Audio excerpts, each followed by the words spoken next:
Now that we've talked about the two axes of the matrix, it's time to jump into kind of the whole reason for being for the SPS, the Sales Performance Scorecard Matrix, and that's to look at performance and to have a basis for doing that. And what we've done is create three levels. What's interesting, when we first introduced an earlier version of the matrix back in 2007, we clumped together three groups, three cohorts, and we labeled them sleepless nights, challenging months, and successful years. And we did that for a couple of years, and then, maybe it was a little too cutesy, a little too clever, so we came up with the less clever names, performance levels 1, 2, and 3. And the thing to know about those performance levels is that as you move over in levels of process implementation and up in levels of relationship, things get better, performance gets better. And the question always comes up about our data and the quality of our data and so on. In addition to having relatively large data sets, we typically have 500 plus responses, but it's all self-reported data. And a lot of it, frankly, are best guesses or educated guesses, the conversion rates, and this is getting better as more and more technology and more features of CRM are being utilized. But, the conversion rates from lead to first conversation to first meeting to education, and so on. And people give their best estimates based on the ranges that we have on the survey. And again, they're best guesses, but when you have several hundred, it normalizes over time. The data points that we use for the sales performance scorecard are not best guesses. We specifically selected from the get-go 17 years ago metrics that we knew people were actually measuring and tracking and not guessing or making up. And those metrics that we follow are the percentage of revenue planned attained of target revenue, the percentage of sales reps, of sellers meeting or beating quota, the outcome of forecast opportunities, not pipeline, forecast opportunities, one lost or no decision, and turnover, both voluntary and involuntary turnover.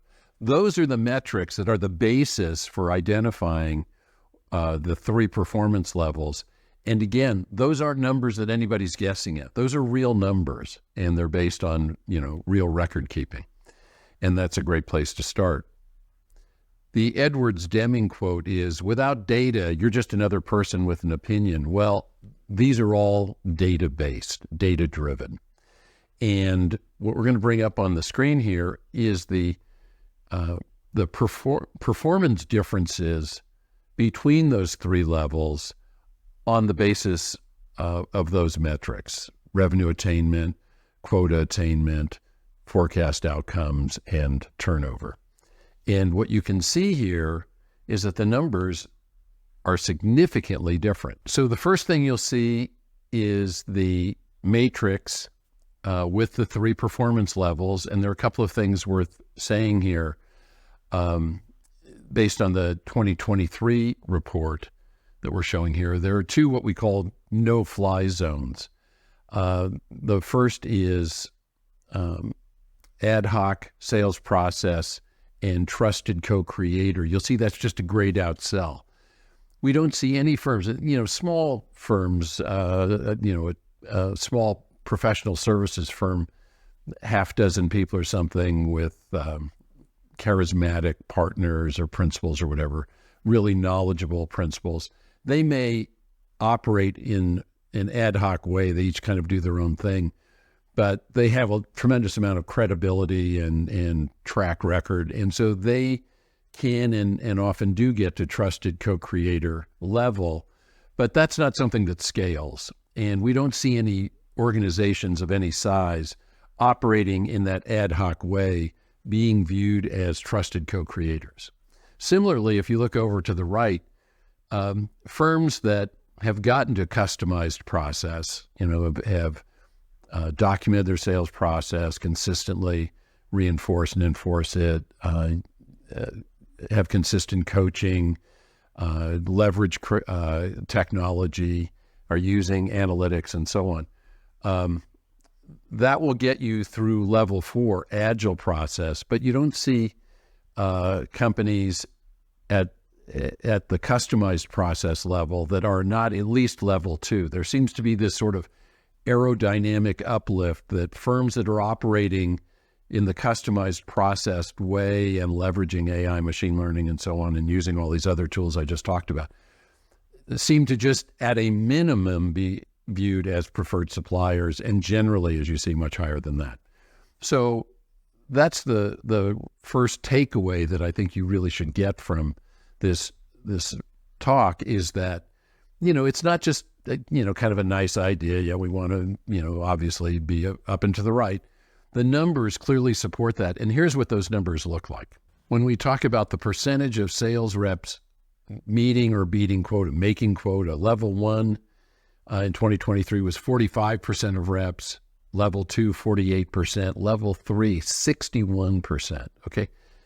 16 points difference. 16 points is like a 33% uptick over level 1. That's huge. And, who wouldn't want that?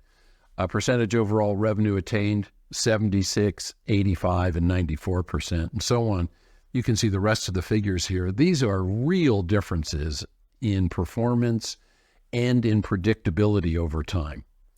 The thing that I would like to close with here, really two things I'd like to close with. Number one, moving over in the matrix is easier than moving up.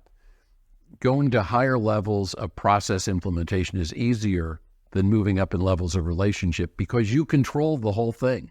You control how much technology, how much coaching, how much consistency, how much rigor and discipline you're going to have in your organization. All of that's within your control. Levels of relationship, how you show up, how you're perceived, better fit with some folks and others. If you look at our perfect prospect profile video and so on, there are other variables that are outside of your control, but levels of process implementation, you got it all. So that's one takeaway. The other is we've just launched our 2024 Sales Performance Scorecard Survey.